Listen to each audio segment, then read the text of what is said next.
Hey everybody, just got a few quick tips for you as you prepare for our third and final exam in Western Civ 102. Um, these just have to do with the short answer questions at the end. As you know, there's two. I gave you three options, so you'll want to prepare for all of those because you don't know which two are going to be on the exam itself. So just a couple of things to keep in mind if you want to raise your grade. First, you have to use evidence from our readings to support your claims. It's most important. What we really want to see is evidence from the primary sources that we've read in Perry, those sources that we've spent most of the semester discussing. And then it's also totally legitimate to bring in evidence from the lectures and from the Brooks textbook readings. Okay, but make sure that you use those primary sources as well. We don't want to see just the lecture or just Brooks. And then an even simpler point is just make sure that you answer all parts of the question, right? Sometimes I might offer a question that's got maybe 2 or 3 parts to it, and don't overlook those sections. Okay, those are the kinds of things that we're looking for as we grade. I've got a couple of just very quick examples to show you what I'm talking about. So here, if you want, you can pause the video and read the question up top and then read through this answer. But a few things that I want to point out about this answer that I like. And this is excerpted from a much longer response to this question. So this is just one paragraph in this person's response. But you can see, for one, like I just said, you'll notice this question asks about nationality, it asks about class, and it asks about gender. So I would expect that your response would deal with all of those things and deal with all of them in a way that's specific and backed by evidence. So here we have this person is discussing gender very explicitly, but they're doing it by talking about a primary source that we read, Flora Tristan. And then we have a quote from the source. You don't need to have super long quotes from the sources. That's not necessary, but because these exams are essentially open book and you've got a week to prepare with the questions, there's no reason why you couldn't use specific quotes from the text. So I buy what they're saying already, right? That doesn't necessarily mean that their answer is convincing on its own yet, right? I need to read it, I need to think about what they have to say, but they already have more credibility just by doing this one little move. Here's a source we read, here's an excerpt from it.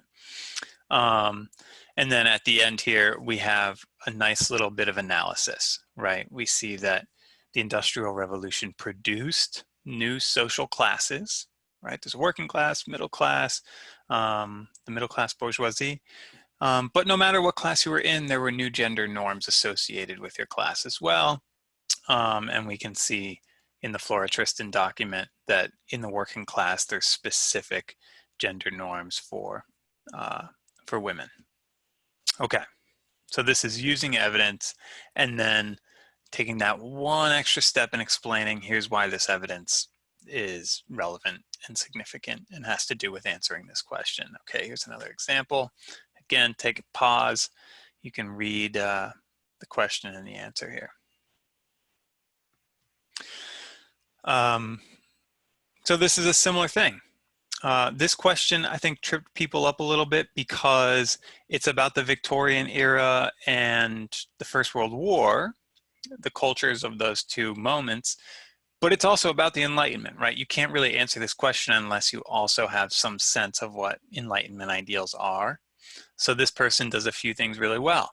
First, they emphasize, look, the Enlightenment philosophers believed in reason and science. They also believed in human goodness and sort of inevitable progress in civilization.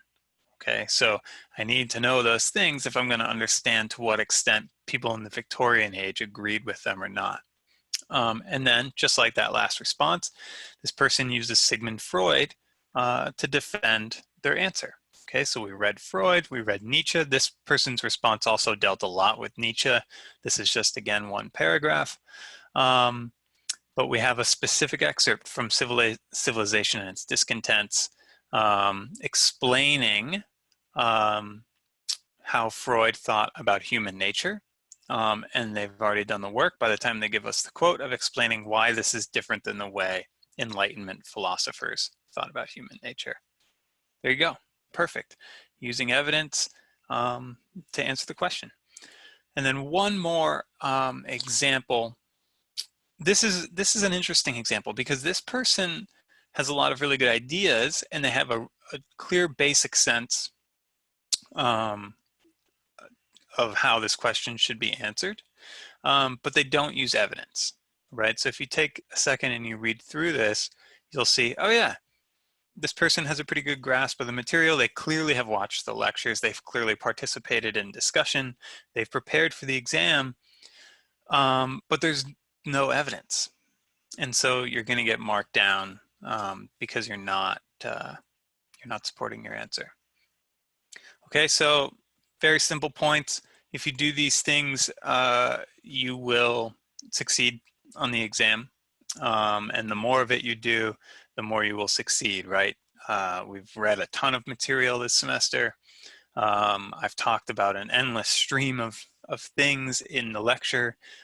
So bring those concepts into your response, reference these primary sources in your response, and you're going to do just fine. Okay, thanks for watching, everybody.